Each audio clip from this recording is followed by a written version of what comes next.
दोस्तों, उत्तर प्रदेश में एमआईएम ने दिया समाजवादी पार्टी के पूर्व महासचिव को पार्टी में शामिल होने का न्योता।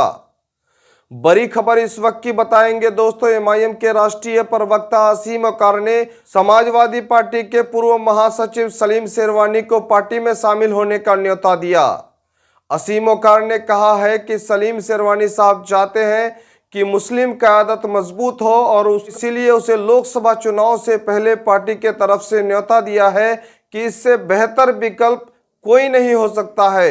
ओवैसी साहब की पार्टी के तरफ से उसे न्योता दिया गया है और असीम वकार ने इसको लेकर क्या कहा है, देखिए खास रिपोर्ट में।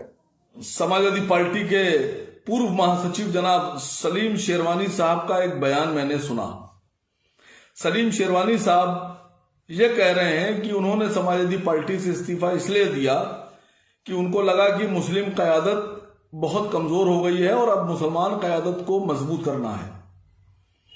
तो सलीम शेरवानी साहब, मैं आपके इस बयान का स्वागत करता हूं और मैं आपसे बताना चाहता हूं कि कश्मीर से लेकर कन्याकुमारी तक, सड़क से लेकर संसद तक, अगर मुसलमानों की लड़ाई कोई लड़ रहा है और कोई मसले मुसाइल मुसलमानों के उठा रहा है पूरी ताकत और जोश के साथ, जज्बे के साथ, तो उसका नाम है जनाब असदुद्दीन ओवैसी साहब।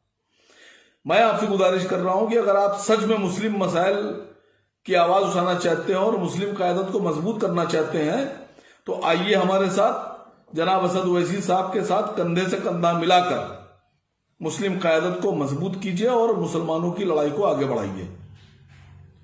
लेकिन अगर आप समाजवादी पार्टी से निकलकर वापस कांग्रेस में या बहुजन समाज पार्टी में जाते हैं तो फिर ये मुस्लिम क़यादत को मजबूत करना नहीं होगा, क्योंकि मैं नहीं मानता कि मुस्लिम क़यादत इन पार्टियों में रहकर मजबूत हो सकती है या मुसलमानों को कोई हक और इंसाफ मिलेगा।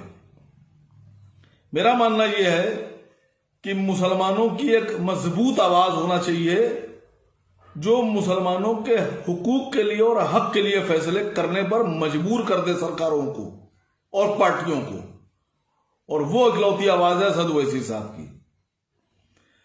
कल मैं एक रात में डिबेट सुन रहा था, 8 बजे की बात है, प्राइम टाइम में एक बहुत बड़े चैनल पर एक डिबेट में समाजवादी पार्टी की एक प्रवक्ता महोदया कहने लगी कि पीडीए का मतलब होता है पिछड़ा, दलित और आदिवासी।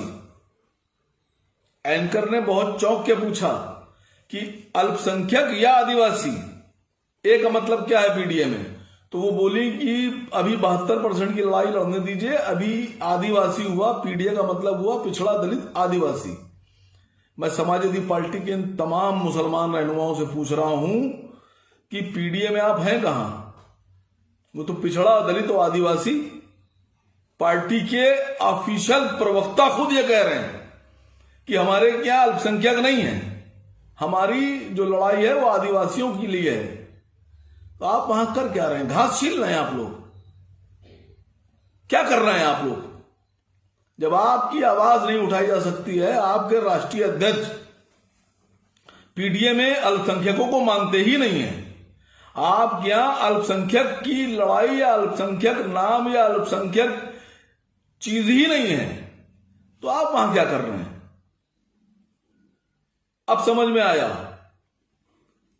कि 3 राज्यसभा सदस्यों में एक भी मुसलमान इसलिए नहीं दिया गया कि बकौल समाजवादी पार्टी प्रवक्ता पीडीए में अल्पसंख्यक है ही नहीं। तो मैं आप सबसे कह रहा हूं कि इस बात पर सोचिएगा, और अगर आपको लगता है कि मैं गलत बोल रहा हूं तो कल 8 बजे के प्राइम डिबेट में, बड़े चैनल की डिबेट में, सेकंड हाफ पे जो समाजवादी पार्टी का बयान है, प्रवक्ता का बयान है, उसको गौर से सुनिएगा। जब पीडीए में आप हैं ही नहीं तो फिर आपकी बात कौन करेगा? आपके हक की लड़ाई कौन लड़ेगा? मैं आप सबको भी ऑफर दे रहा हूं, सोचिए और माइनॉरिटीज की लड़ाई लड़िए और अपनी मुस्लिम क़यादत को भी मजबूत करने की तरफ एक कदम बढ़ाइए।